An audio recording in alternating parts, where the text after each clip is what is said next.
Anthony. It's been months. Yeah. How do you explain yourself, sir?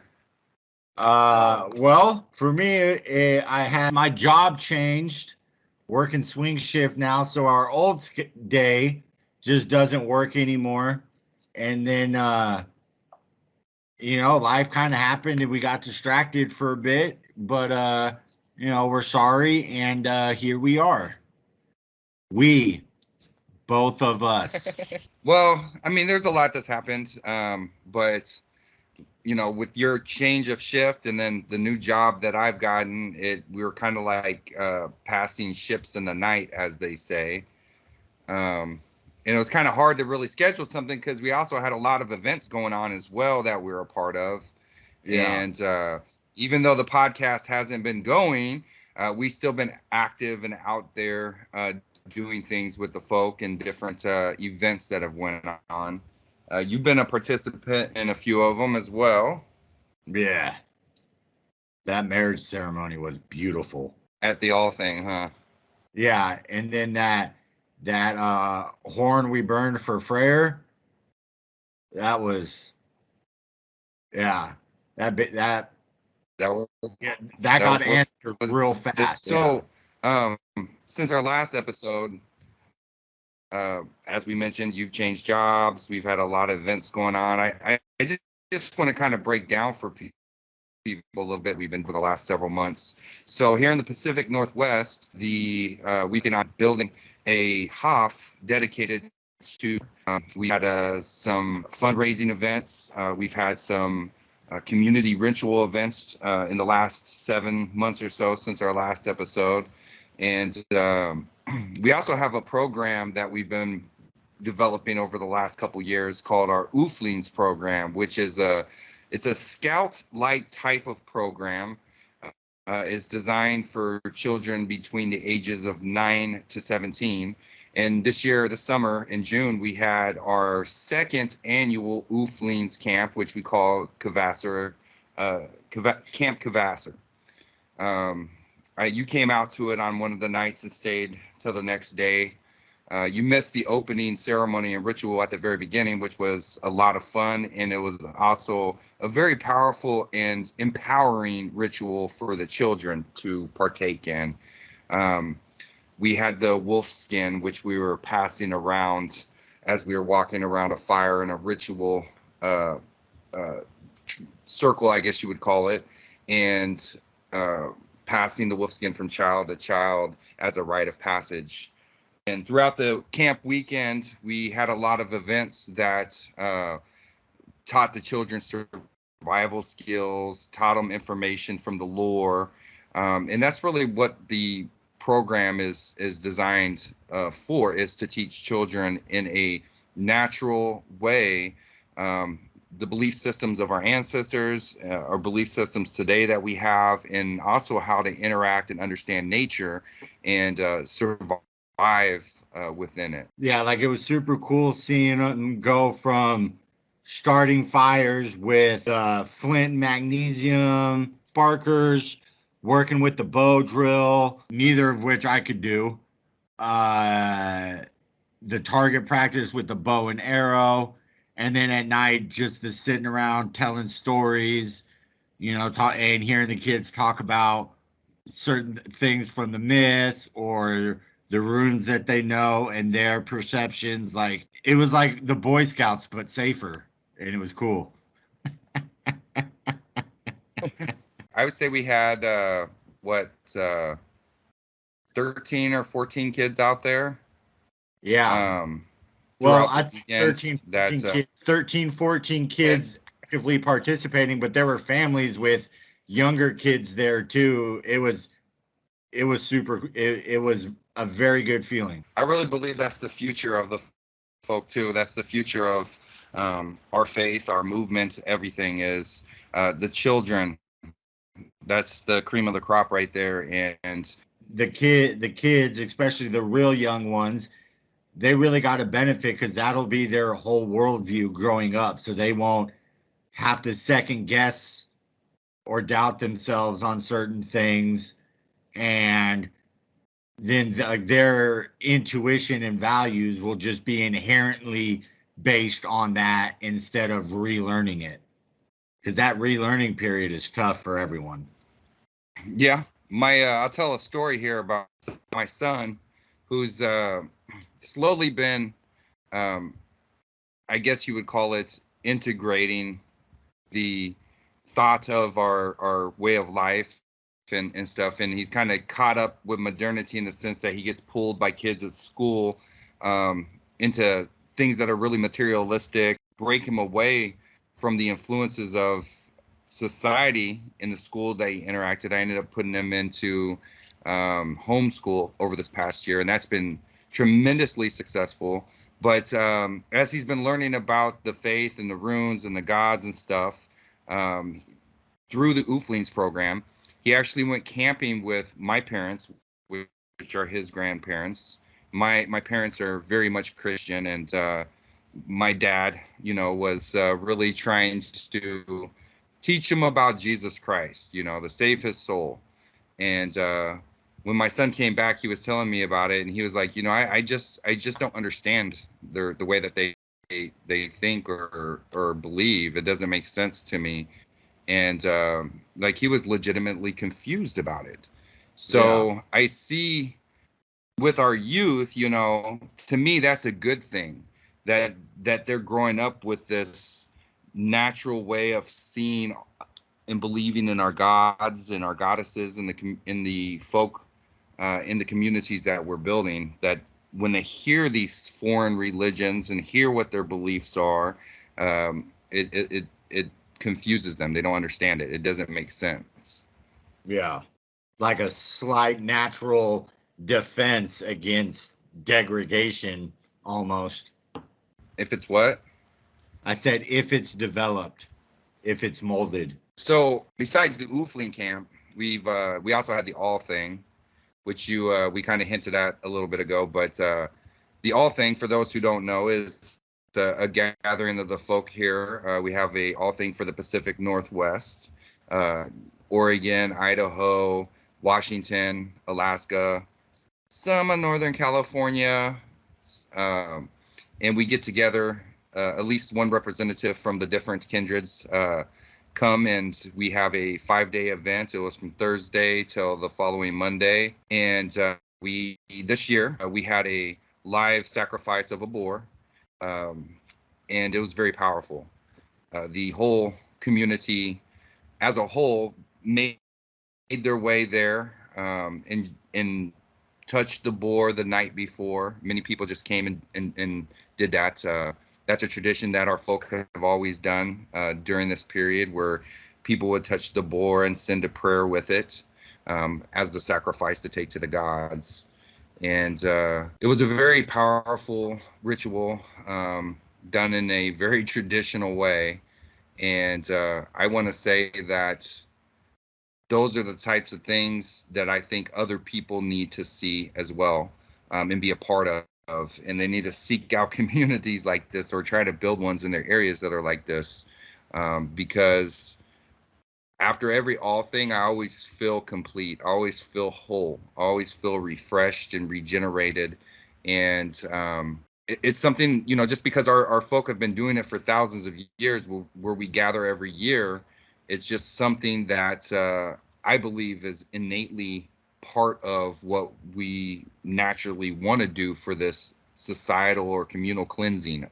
Yeah, and really it's almost the biggest strike towards modernity and everything else that's going on is just coming together as a group. Like, there's just so many things these days that are trying to break all relationships down, and to have that ability and be able to go to something like that and come out just feeling refreshed and lighter. I didn't realize it was as a big thing as it is until after about my third or fourth time going to something like that. The All Thing is very much different, and it really shows you how our community is woven together, because it's what holds the fabrics together. It binds it together for our future and our fate and our children, and it helps us resolve issues that we may have, or propose new ideas and new directions to go in. And traditionally, I mean, as we've structured here in the Northwest, our all thing in our communities under kind of an Icelandic all thing. Um, I think that tradition dates back much longer than that, as far as that goes. There's been things, recorded all the way back to Tacitus. And what did you take away from the all thing? Well, it was my first one, and that boar was delicious. That was some of the best tasting meat I've had in a long time. I mean, outside of the horn we burned for Freyr that we talked about, the biggest thing I walked out with was just how big the community was. Like, and that was one of the lighter years from what you told me, but I just met so many cool people that were good people. And it was just that, for me, that was the biggest thing that I left with, was the people that were there outside of absolutely. the bloats. Yeah. And outside of the what? Outside of the bloats. Yeah, this year was kind of a lighter in attendance than normal. There's still a lot of folk there, though. I think, COVID has been a little tough. And then this year, economically, with a lot of families, with what's going on in our country today, probably we're struggling to make the travel or the journey, with the gas prices being the way they are. Gas prices up here were above $5 a gallon, so it was pretty expensive to get around. Slightly it went down now on the gas prices, but I still feel the pinch. But next year will be greater, and the Hof will be completed. That's the most exciting thing about what we're doing out there right now. And we used that boar and its blood and gave an offering to Freyr in the center of where we're building the Hof, where the hearth will be, the fire, the sacred fire, the need fire. And we gave an offering of the heart and the organs to Freyr. And then we also spread blood of the boar across all of the beams that will be holding the Hof up. It was a really powerful ritual performed with all of the Gothies from the different kindreds in the Pacific Northwest. And I have no doubt that this will be probably the first Hof, even though there's other Hofs that have popped up with other organizations and groups in different areas. The Ermine folk out there in New York and the East Coast, they have an area that they've been building up for years, and probably a little bit more advanced in some ways than here in the Pacific Northwest as far as their community goes. But I believe that this Hof will be the first Hof in the United States that has been ritualistically constructed and also ritually consecrated in a legitimate, authentic, traditional ceremony. I can't think of any other Hof here in the U.S. that's done this from the ground up. No, I think most of them have been repurposed churches or other buildings that were already there. But I mean, regardless of how it was built, it's the first one in the Pacific Northwest, and it's the first one that I know of that's exclusively or specifically dedicated to Freyr, which is an amazing thing. And we have a couple other properties that we're developing as well. I don't know if I've mentioned this in previous episodes or not, but as you know, Anthony, I grow on my property that I own, and my kindred, the Winili kindred, has purposed that as a sacred area, consecrated it in a very ritualistic and holy way. But there are plans to develop it and dedicate it to Odin. So this would be a second location here in the Pacific Northwest that's dedicated to a specific god, where the folk can come and partake in rituals to very specific gods and in holy places that are dedicated only to them. And then you were talking about some property on the coastline and doing what with it? If everything goes through, building something for New York, because it's right right there on the beach, and that's his location. So you're looking at possibly acquiring some property on the coastline that's right there on the ocean and dedicating that piece of land to Njord. Man, Yeah. we are definitely building a legacy for our future for sure. Now we just need to find a redhead to build something for Thor.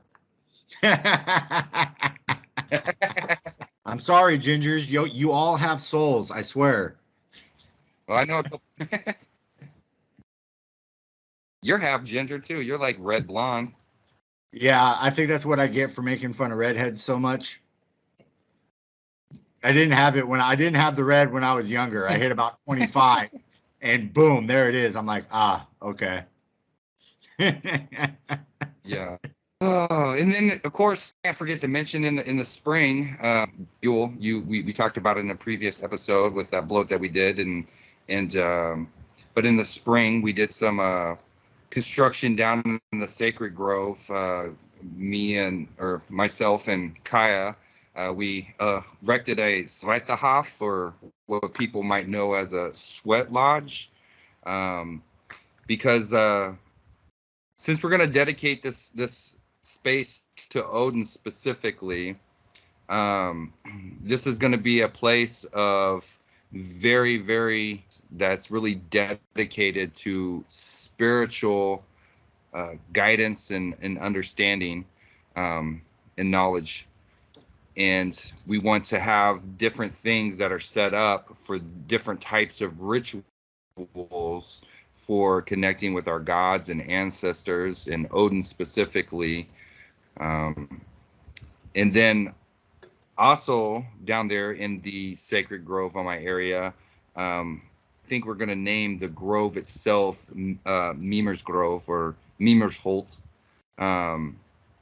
Since that's what Odin is doing, is he's protecting the mead, and that's the well of wisdom and knowledge and such. And that by dedicating this Holt, or the space, I also want to incorporate a ward tree that we'll put there that will help grow and bring luck and power, not just to the grove, but to all who participate in there. And I have a very special tree that my father has grown since a tiny little seedling, and it's now about 3.5 feet tall. And so it's almost time to actually plant it down there in the grove, and that will become a very sacred tree to the space as well.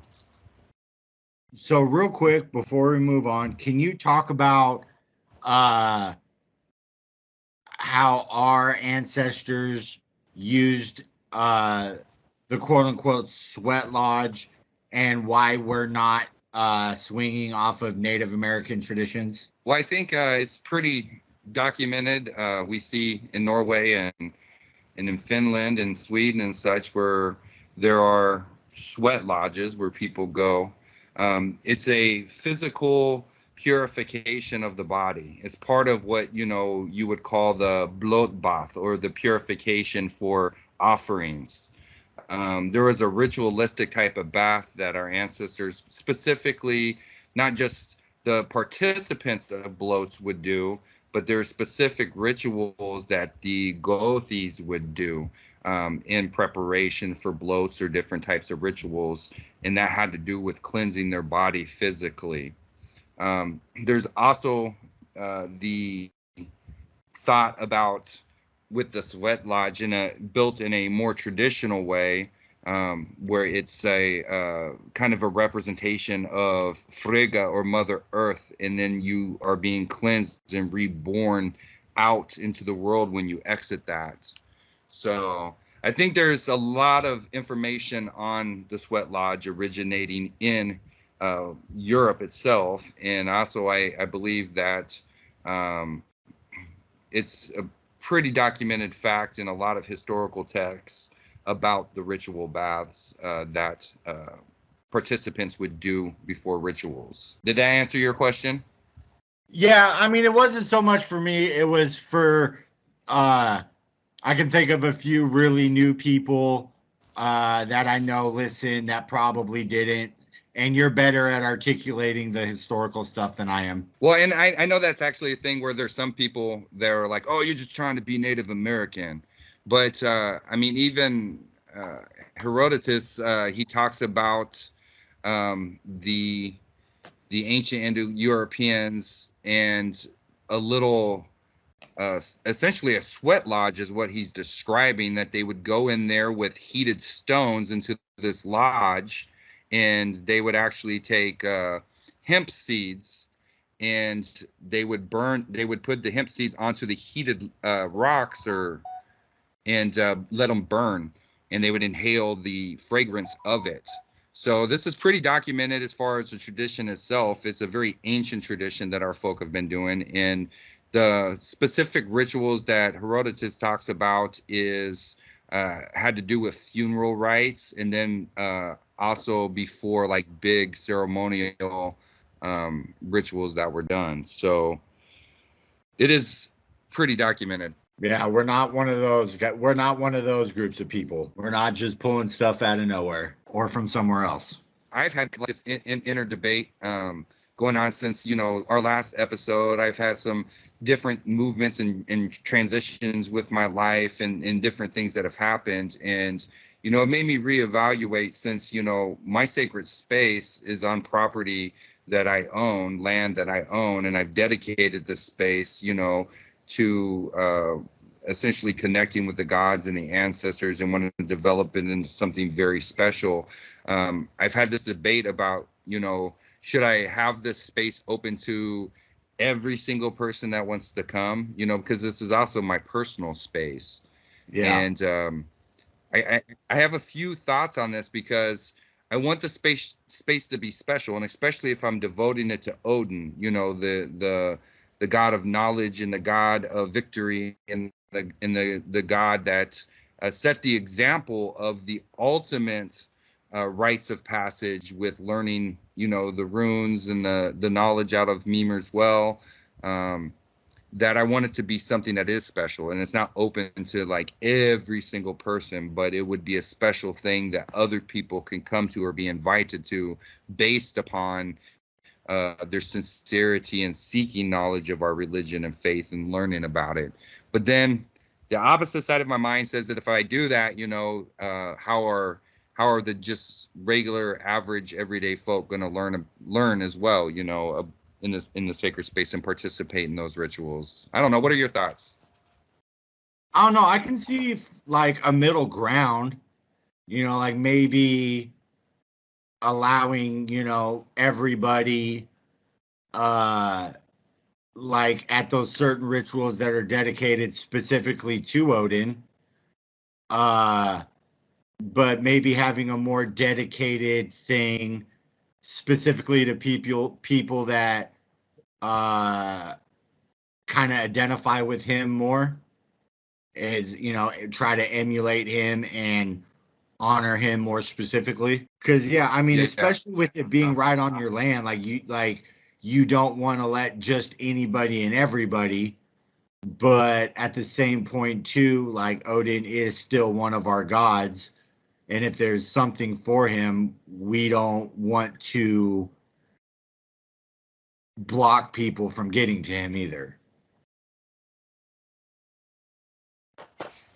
Right. Well, and there was in very, very long time ago, different types of Gothies. There was Gothies that were specifically dedicated to specific gods and goddesses. And those Gothies would be the ones that would perform the rites for that specific god or goddesses. And I know within the Wolfpack and in the current state that the folk are in different kindreds and different learning levels and understandings about the faith, that I don't know that we're necessarily at that point where we can dedicate, specific people to be Gothies, because we have to make sure that those who do rise to that rank of a traditional Gothi, of what that word means, one that is godlike, or the priest, that they should certainly be educated in the faith, They should certainly understand how to perform a bloat. They should certainly be able to communicate with others well. And they should be able to speak elegantly with the gods and goddesses during ritual. That's, how you win favor with the gods, along with obviously the offering that goes along with that. But at the all thing, after we did the Odin's bloat, which I felt was a very powerful bloat as well, but the symbol that followed that and the offering given to Freyr and that power that was invigorated during those moments was very powerful and very connecting. And it made me kind of realize about the connections that specific people have with gods or goddesses and being able to develop that. And so it is something that I kind of want to push more for. Yeah, like I don't know if we're quite there yet, but I really have the feeling that when we are, the gods will make known who they want where. Like I don't feel like we're that far off either. I just, today, near future, no, but we'll get there, and we'll get there quick. I think we're about another 10 or 15 years away. Yeah. I don't think we're that far, like you said, but I definitely think that we have to develop our youth a little bit more so we raise a generation of true believers in our faith, and not just these identitarian atheists, Yeah. Because what they believe in the faith, and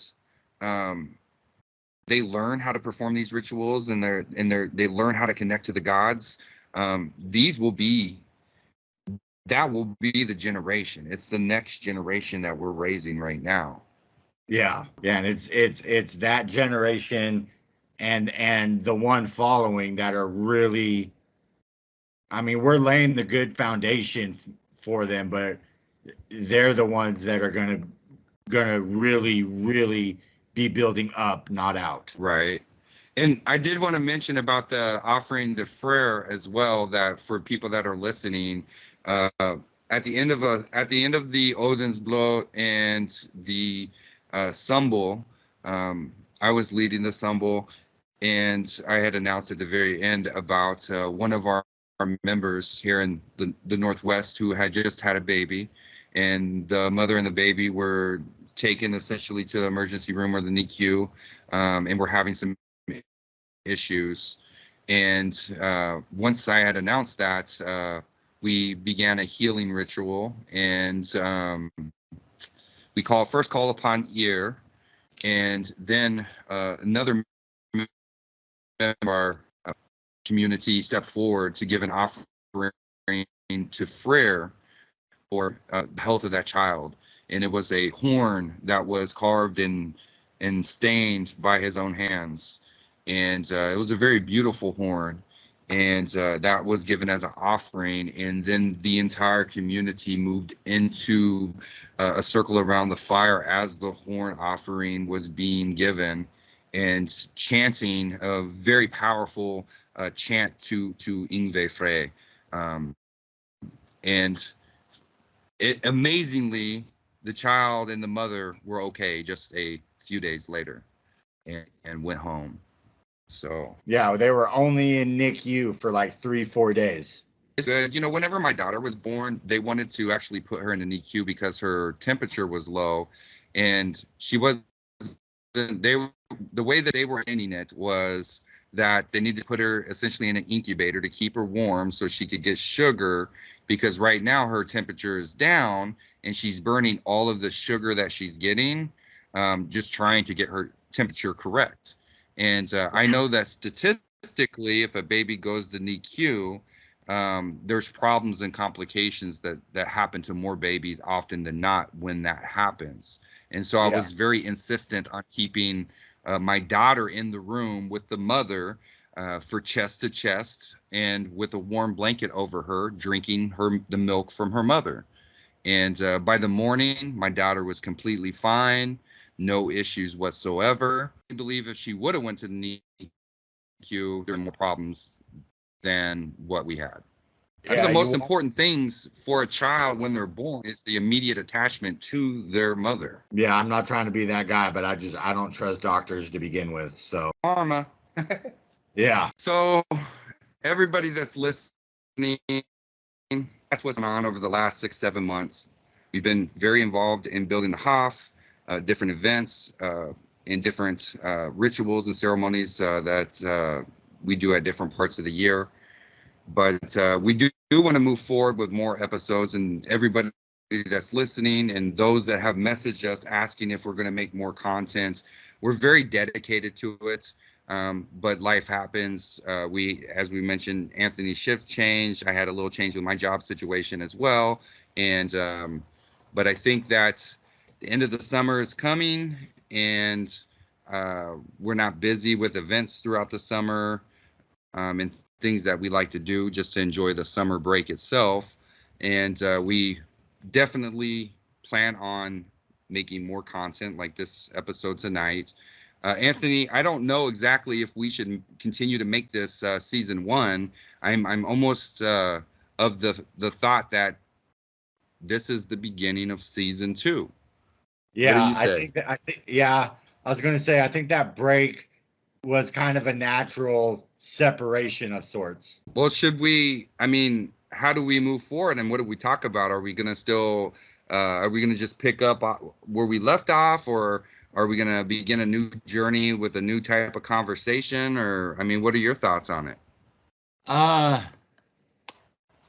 let's see. We ended with building the wall around Asgard. There is more to the story, but I also know that we've had talks where there are some things we've wanted to expand on. And so I don't know. I think we should realistically kind of do a bit of both, because there's some people that want to learn more about the lore, and that's a big thing. Nobody else is really doing that. But I think between the two of us, we got some good perspectives on other things around that, from things like the soul complex to, we're not even shy from quote unquote politics and how they play around and are downstream from religion, and how you kind of keep those two separate, but there's still a level of influence. So I don't know. I think with season 2, we should expand on peripheral matters as well. No, I agree with that. I definitely want to keep going forward with the lore, but not necessarily in a very structured way, because we actually covered quite a bit of the lore in just those first 10 episodes that we did. And we explained, the belief system of our folk. We explained not just the philosophical understanding of it, but the theological practice of it as well, and meanings behind things. And in the last episode, talking about building the wall, what we just described, what we've done over these last several months since our last episode, is exactly that. Is we are building our wall. We're building our wall of protection. We're connecting to our gods. We're building our folk.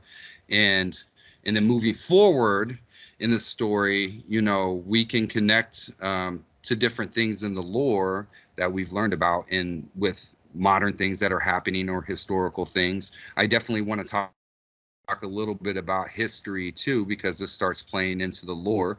A lot of the sagas are histories of things that happened.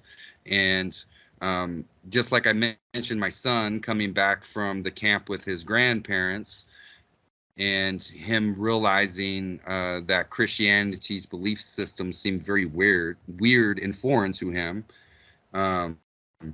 There's more to that story, because what I was explaining to him was that the reason why, because I guess one of the conversations he had with my father was, my father had said that he wanted my son to get saved.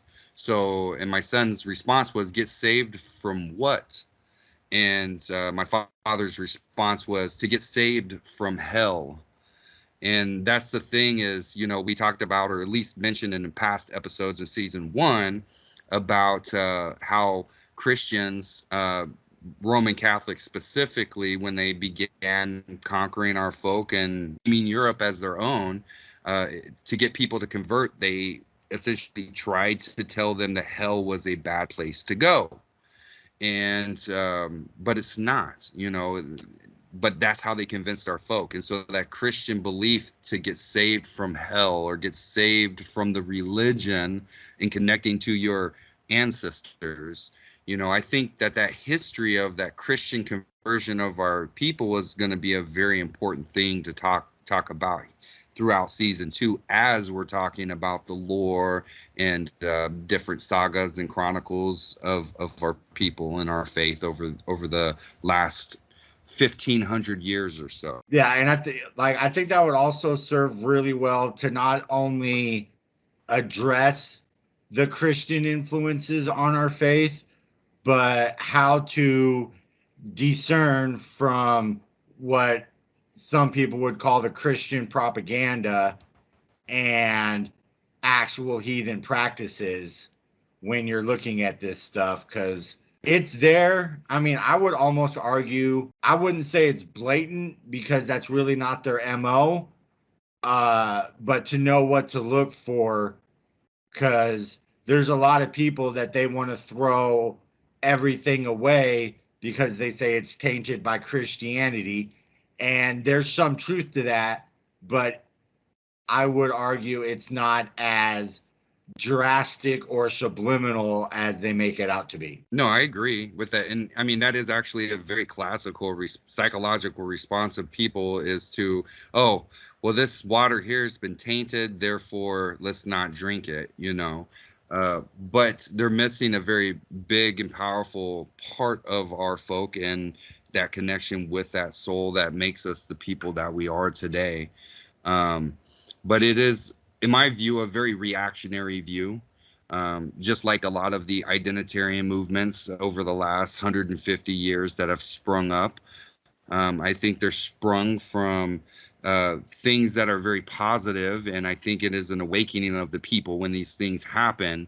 But I think a lot of it lacks substance when it comes to actually connecting to our traditions and our gods and our people. And to me, that's just very reactionary. But I support all these things because it is a stage of the process of reawakening. Yeah.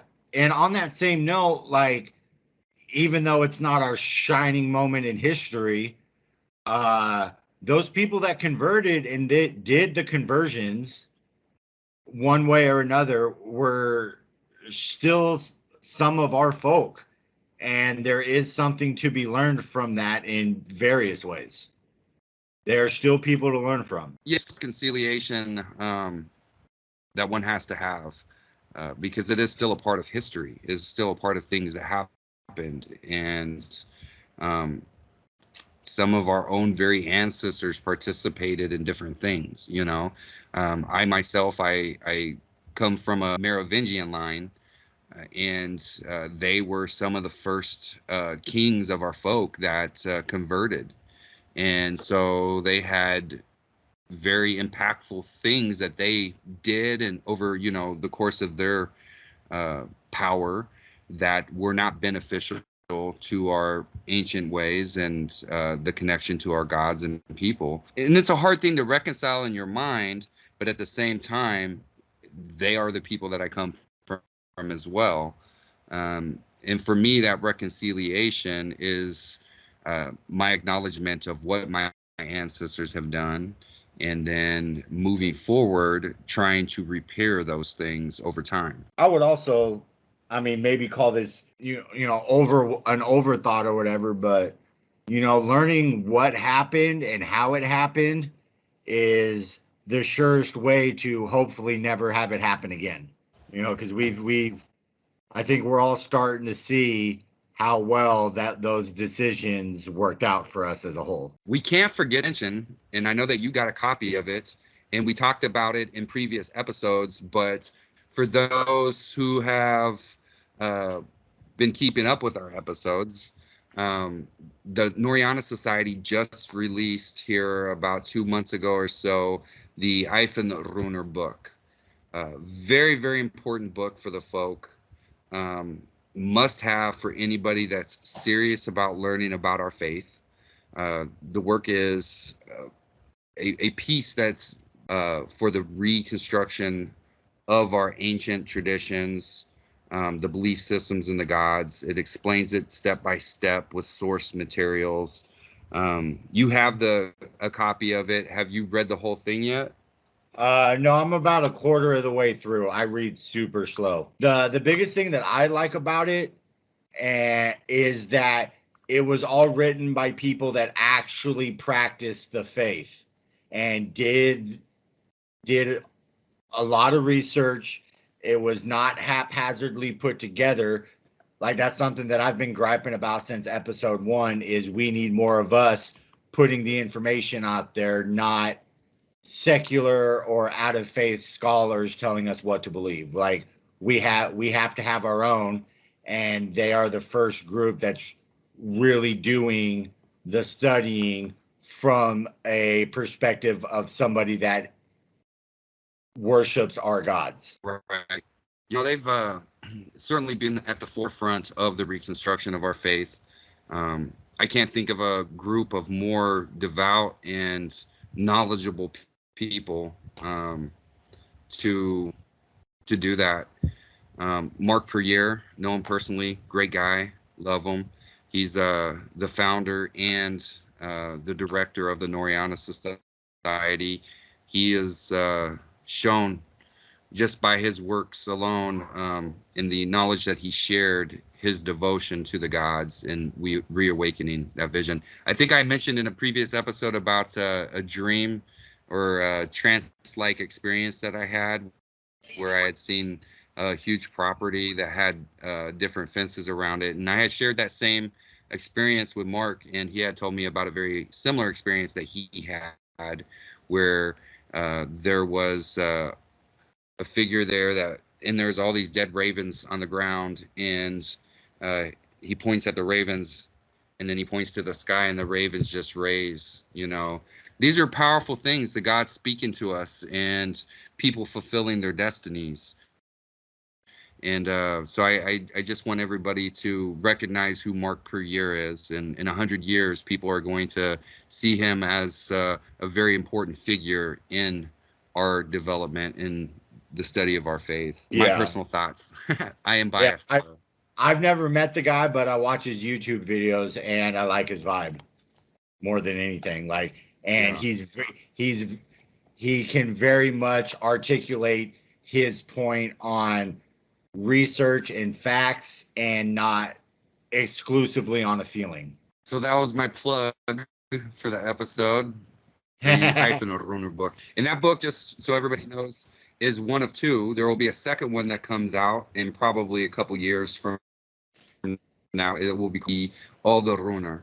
And the 2 books, the Eifenruner being the universal or lively laws, and the Alderruner being the worldly laws, is going to break down how the rituals are properly performed, what has to be done during these things. And it's all going to be backed by references to existing information from historical sources, archaeological finds. So if anybody has any doubts or questions about the information that's in there, there will be sources showing where all of this information comes from. So very powerful books. Be on the lookout for them. You can get the Eifenruner now on Amazon. Oh, so I was re-listening to our last one, and is Galderlag specifically about runes, or is it the process of vocal invocation in general? So Galderlag, there's very specific, it's a way of speaking. And it's the way you pattern your words to create vibrations and sounds in a certain way, but it comes out very poetic. So it's a very elegant way of speaking. Think of like the skald at speaking Old English back in the day. It was a very formal type of language that you would speak to the kings, you know? Yeah. And this is what Galderlag is, and this is what the tradition, why this tradition is very powerful, because this is a living tradition that has survived to this day that people can connect to, and they can learn how to do Galderlag. It isn't just chanting runes. And speaking about that, I did want to also mention about Vicky at the All Thing and her singing of the runes over the food. I thought that was really beautiful and very powerful as well. I want to see more communities incorporate those things. Yeah, that was intense. Like me and like there was like 2-3 other guys beside me. We were all talking about how we were tingling by the time she was done. Yeah.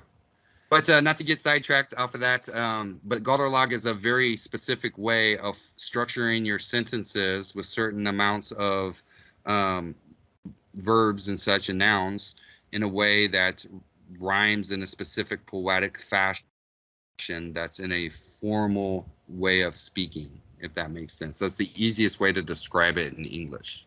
What did you think it was? Well, I knew it was more of a almost like a song, because it is very rhythmic. But anytime I've always read about it, it's always been tied specifically to rune work. So that's why I was asking, is because I didn't know if it was something separate from it, but it sounds like it is. We just see a lot of Galderlag work with people that do the rune. Right. And so you've been a part of some of my bloats, and you've seen where I do certain things in Old Norse. That's Galderlag. Okay. So like for example, and there's one part that is specifically about the runes, like after the runes are pulled during the bloat ceremony.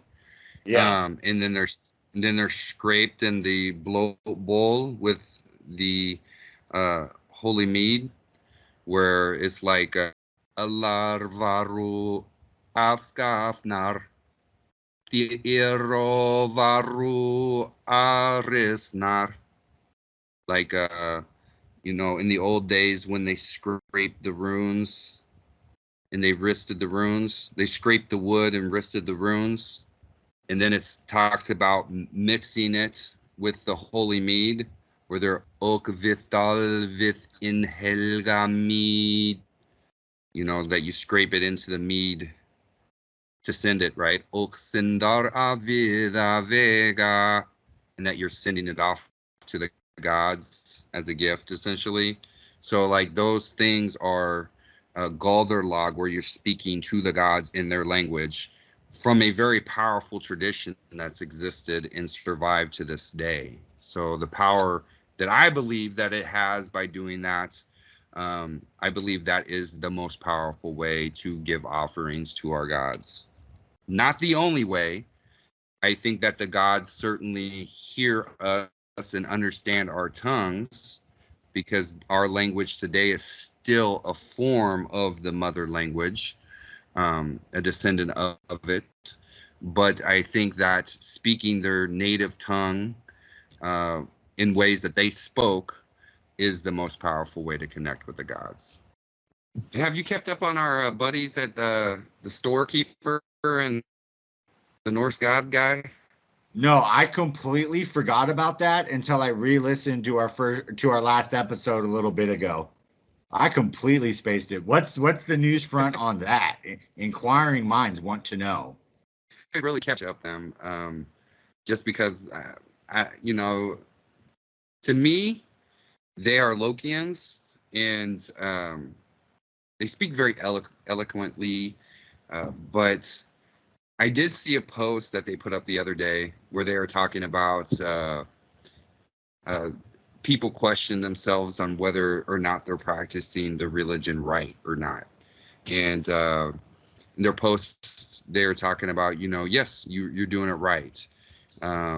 You know, and it is actually something that I agree with, that even though, somebody may not be as learned in certain traditions, because we are in this stage where we're all learning what these traditions are here, at least in the United States, and just refinding our faith, that, I don't know, to me it was a powerful message in a sense, that I could agree with, because just being who we are, we're all doing it right. We're all learning. We're all who we are as a people, and our histories are tied together. Our fates are tied together, and just be proud of who we are. Be proud of who we are as a people, as a folk, as a faith, and understand it and seek the connection to the gods. There was a little bit of a comment in one of their verses, or excuse me, in one of the part of that post about people, taking it too far and trying to make the religion like Christianity or something, which obviously I disagree with, but I think that's an important thing, an important message, though, to share, to talk about, is, as we're growing, people shouldn't doubt themselves, but they should be open to learning, as much as they can. They should be open to people that may know more, and taking those things that they learn and incorporating in their lives, because I feel that part of the problem with, especially that mindset of people that are very anti-Christian that convert because now they don't want anything to do with Christianity, is they take it too far, and it doesn't allow one to really connect with our gods the way that we should. I don't know. Maybe I went too far with my. Well, no, because there's the reactionary people that were damaged by the dogma and the religious values of Christianity. It is a certain natural response to not want to have to deal with that in any other religion that they might go to find to fill the void of the spiritual void left when separating. But to be so reactionary and hurt by one set of religious set of dogmas and values, and refuse to acknowledge that other religions, not just ours, actual religions, all have some sort of moral values and dogma, it's not truly embracing the faith. And as much as we harp on, historical sources and things of that nature, this is a very UPG does have a place. Not everything is going to be found in a book, but learning more, the more you learn, the more you can start looking at things. Okay, is this an actual UPG, or is this just some random thought? Like, if you have a UPG that Thor's got long blonde hair and is built like Chris Hemsworth, you might want to do some reading. And for those who don't know, UPG is unified personal gnosis. Like, essentially, you have a revelation that gives you some type of insight into something. That's what UPG is. That's what he's talking about. And UPG does have a place in our faith. Definitely think a valid UPG would be consistent with our faith. And I think what happens, there's two extremes that happen here, is you have essentially atheists who don't believe that gods are real, and they take that view that they're just some sort of archetype or metaphor or some sort. Or I've even heard people say they're just the way that our ancestors talked about the stars and the suns around them, because that's how they just spoke about it. It wasn't actually real gods. And then you have the other extreme side where very, very orthodox traditional view, but then they also go too far because it becomes almost like a intellectual masturbation for them, where they don't actually practice the faith. They just like understanding it and knowing about it and talking about it. So it has to be a healthy balance of both, where you're who you are, but you're actually living that life and incorporating the things that you intellectually know, and that's how valid UPG happens. Yeah, and there are a lot of types of that out there where it's perfectly okay for building personal relationships, but I think it's also very much important for during bloats and things with groups that there is a formalized way of doing things so that everybody knows what's going on. And the closer we get it to how our ancestors did it as a group, the more powerful those are going to be, because we're tapping into the process and energy that was already there. Right. That rolling stone down the hill, just helping and going with that momentum. Yeah. And then speaking of Lokians, one trend that I'm seeing that's really starting to rub me the wrong way is hearing people asking or talking about worshiping the wolf and the serpent. You know, it's like, oh, how do you do this? And you don't. Yeah, Why? the storekeeper was talking about the same thing. The storekeeper is talking about the same thing. These are the people that are essentially trying to convince people that the ones that rise against the gods and try to kill the gods is just a natural part of nature itself, the chaos force that cleanses everything. And this is the way that they view. And speaking of that, for those who remember the episode where we were talking about Edward Thorson and his connection to the Temple of Set and all of that, he was also the founder of the Rune Guild. And one of their specific missions is to call Fenrir to bring about Ragnarok to happen. To me, this is antithetical to anybody that's true to the Aesir. And if you call yourself Asa Truar or true to the Aesir, then you should be appalled by these sorts of actions and groupthink that's really trending today among modern heathens. Yeah. And I mean, even on a practical level, like when I think of the wolf, I think of just anger, ravenousness, and destruction. Why would you want to give energy to that and have that be the energy you get back? Or with the serpent, just mindless hunger and just obnoxiously out proportion to where you have no place but away from everybody.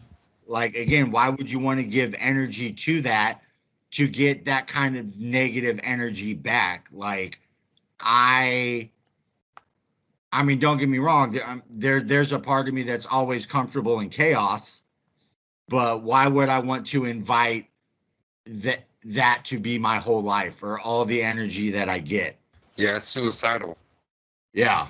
Like, all that's going to happen is I'm going to destroy myself and everyone around me. Like, you know, like the people that are just laying on the streets right now. Like, I grew up like that, and that was all the worst type of chaos. And it's like, I don't want to give my energy to beings that are thriving off of that. Like, we need to starve them motherfuckers. Starve them motherfuckers. Yeah. Yeah.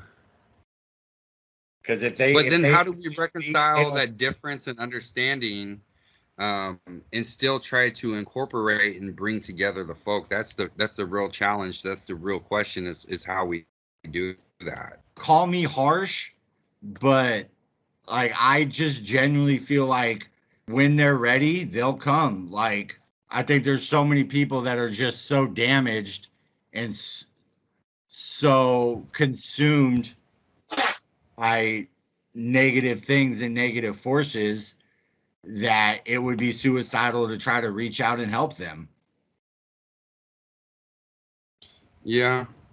That's why I've kind of focused on children in the Ooflings program, Yeah. because they are that's the gold right there. Yeah. Teaching our children about the faith, making them grow up in an environment where they're surrounded by other people that believe in the gods and goddesses and our community and our folk. And I don't know. The rest of it, I think, is just a lot of people running around, just, trying to be these big brain people that are out there and thought leaders and trying to influence something.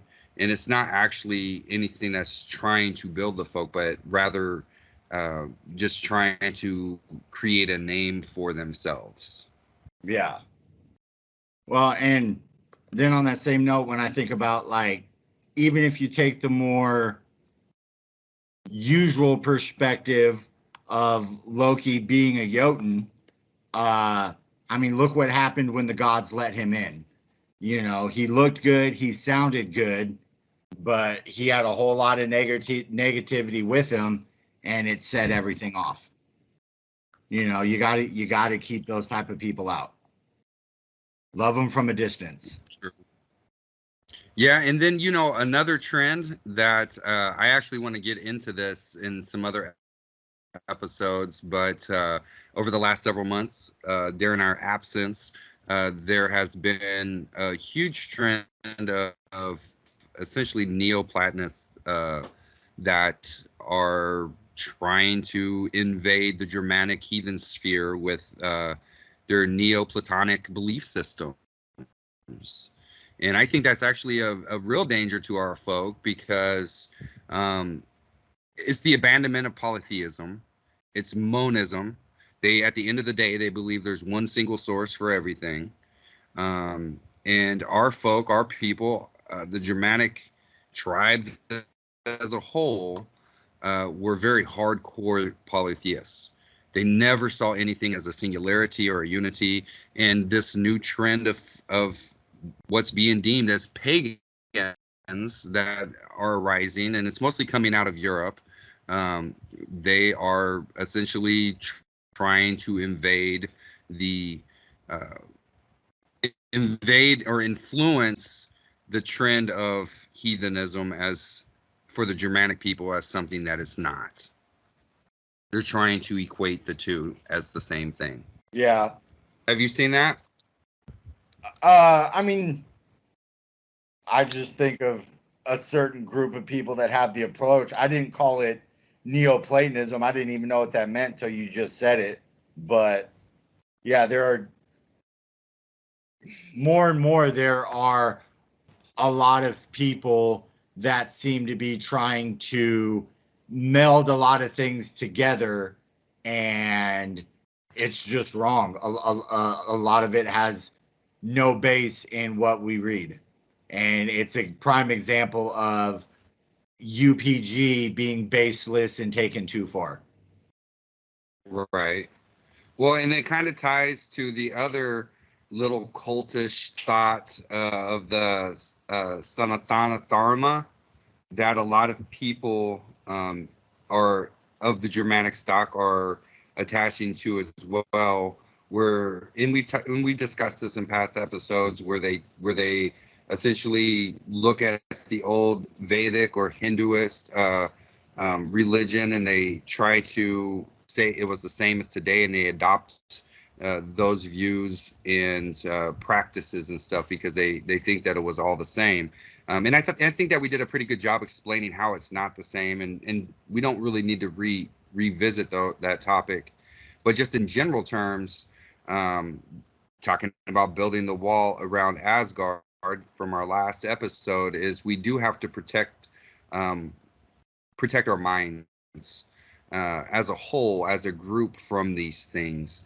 And one of the natural laws that I think exists and should always exist, because it's very apparent when you look at nature that things are a multiplicity, is that any thought or any belief system that is not true hardcore polytheistic in nature, meaning that we do not believe that there's a singularity or a single source for anything.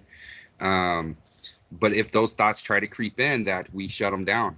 We don't let that group think invade our own houses or our own kindreds that we're a part of, or the groups, the greater tribes that we're a part of. And that when we do hear these things, we explain why they're dangerous. Yeah. Well, and like on that note too, the one esoteric saying that I really like is "as above, so below."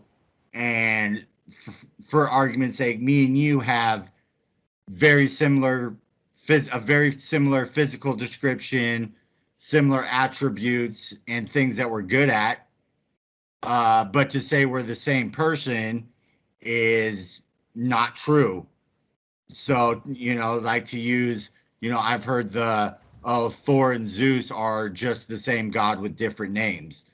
Well, they have very similar attributes, but again, as above, so below. We are two different people. To try to say that they are the same person just because they're both divine instead of mortal, I feel is truly incorrect. And then that gets to a dangerous line of thought. Okay, well, if these two are the same, then, oh, that reminds me of this God who reminds me of this God. And then it just comes back to the one source argument, or even just all the gods are the same and all the goddesses are the same, which is a foreign thought to our people. Right. Syncretism essentially is what that is where you synchronize foreign beliefs with your own.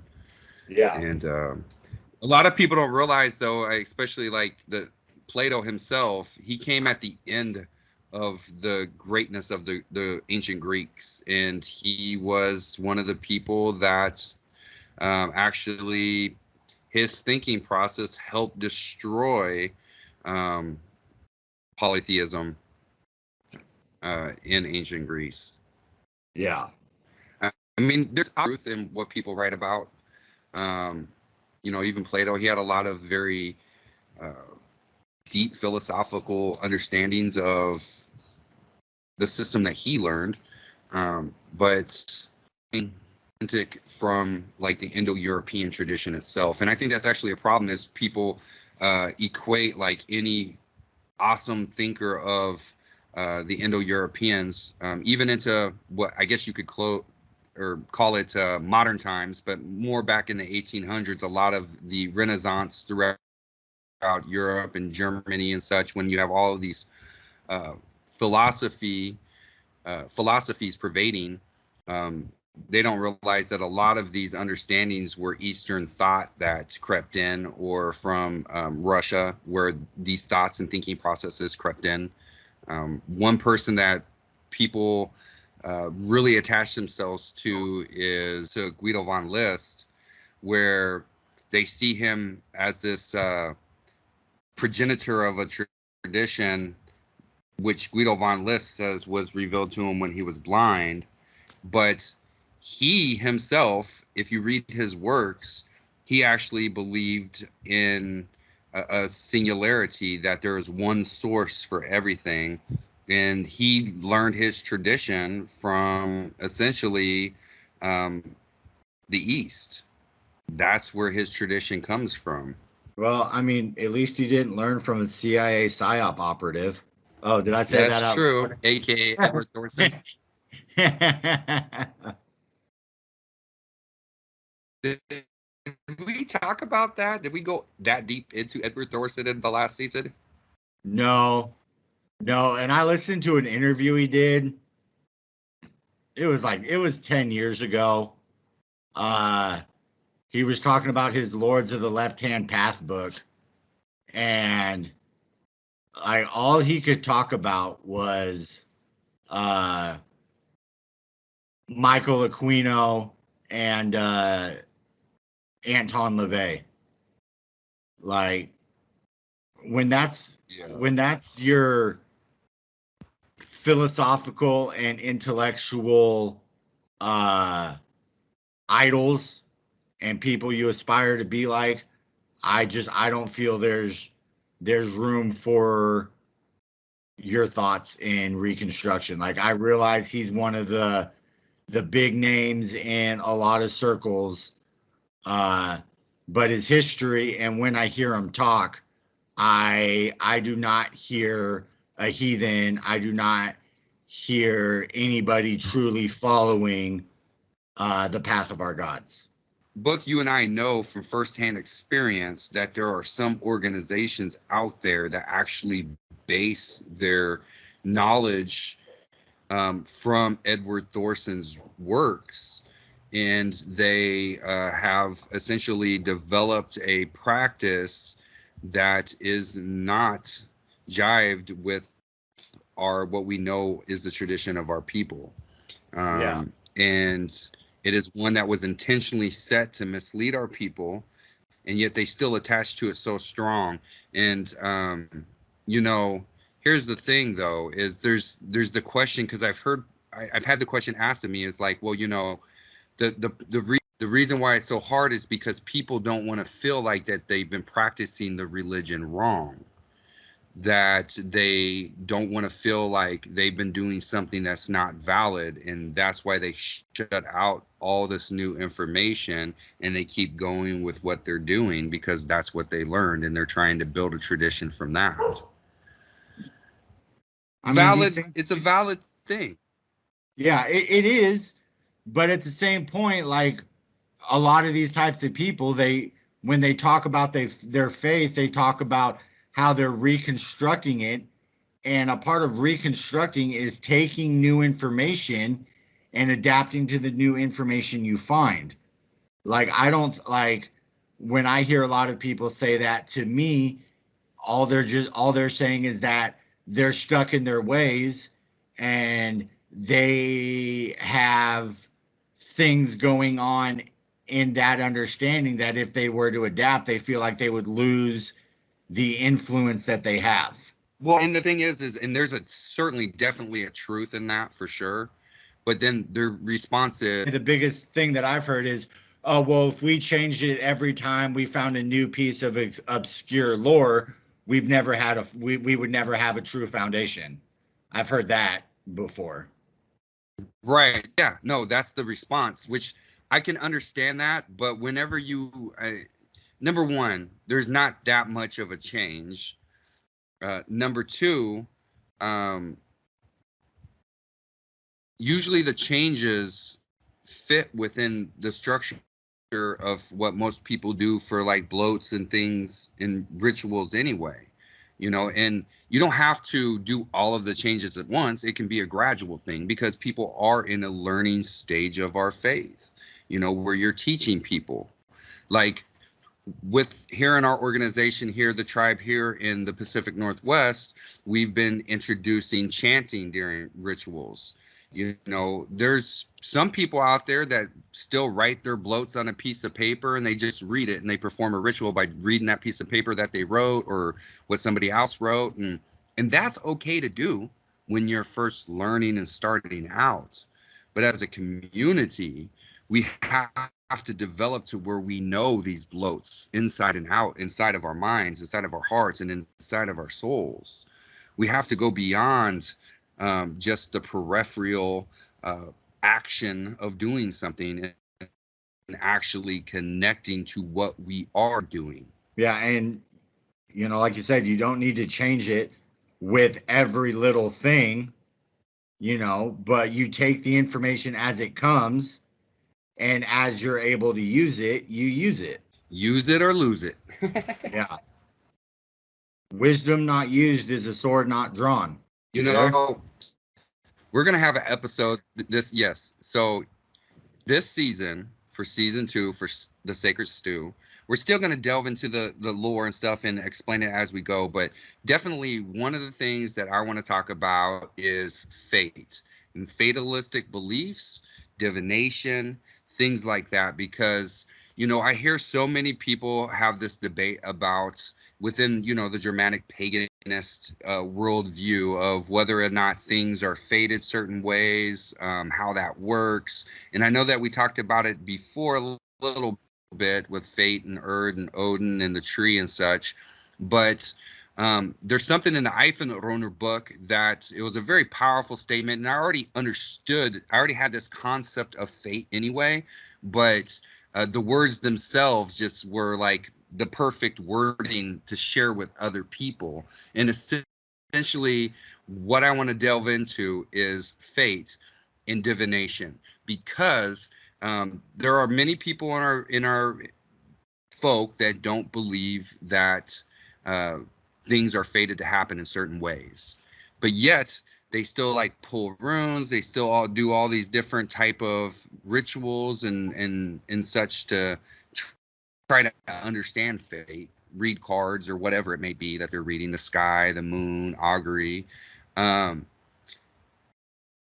here's the simple truth about this, is that if things were not fated to be, if fatalism wasn't a real thing, then divination would just be bullshit. Yeah. Divination would not be real. Divination is real because fate is real. Things happen for certain things. And there's people that are connected and able to tap in and read these patterns. There's a lot of bullshitters out there, and it's hard to find somebody that is really connected and can really read signs and symbols. But there are people that are connected, and not to mean that, you know, anybody can read signs and symbols, but not everybody is apt to. Some people are more connected in reading these things than other people, but it's just about understanding the process of the way things happen, you know, the patterns that exist around us. So I want to get into that this season as well as we're going through the lore. I know that you probably also want to get into a little bit of the paranormal stuff too, because you and I have had some side topics about that over the past several months. Oh yeah, no, like I am all about the woo. All right, the weird stuff, like that is my jam. Yes, yeah, talking about the more fringe stuff and how we can look at it, because you know, our ancestors definitely had an identifiable supernatural, paranormal. Uh, and I don't know, I think it'd be interesting to even touch on how we can look at things that are happening today from the influence of various spirits and divinity. Not everything All right, falls back. that sounds like a plan. Lucifer. Not everything what? Not everything comes back to Jesus Christ or Lucifer. And, you know, because a lot of people, I mean, being that most of us today were raised in sort of a Christian society, you know, those of us from the 70s and 80s and 90s even, it was very much Christian throughout the country. And so that worldview pervades almost everybody around us. And a lot of people have problems trying to connect the two dots and understanding the differences in the worldviews. But there's a lot of intercrossing, obviously, over history since we were converted. There's a lot of history there that goes along with that, and understanding like the gods in the Bible and how the Bible ties to our folks' history as well. That's going to be an interesting conversation to jump into as well. Yeah. I just want to have at least one episode where I can put on my tinfoil Viking helmet. That's it. I'm not hard. Hey, I'm gonna hold you to that. And on that episode, when you have a tinfoil Viking helmet on, we're gonna have a picture of you with that on. Yes, we will. Yes, we will. All right, man. I think that's a wrap for tonight, man. We can, if you want to end this, Anthony, that's your spot. All right, this has been the Sacred Stew. Thank you all for the support, and we will talk to you guys later. Have a good night.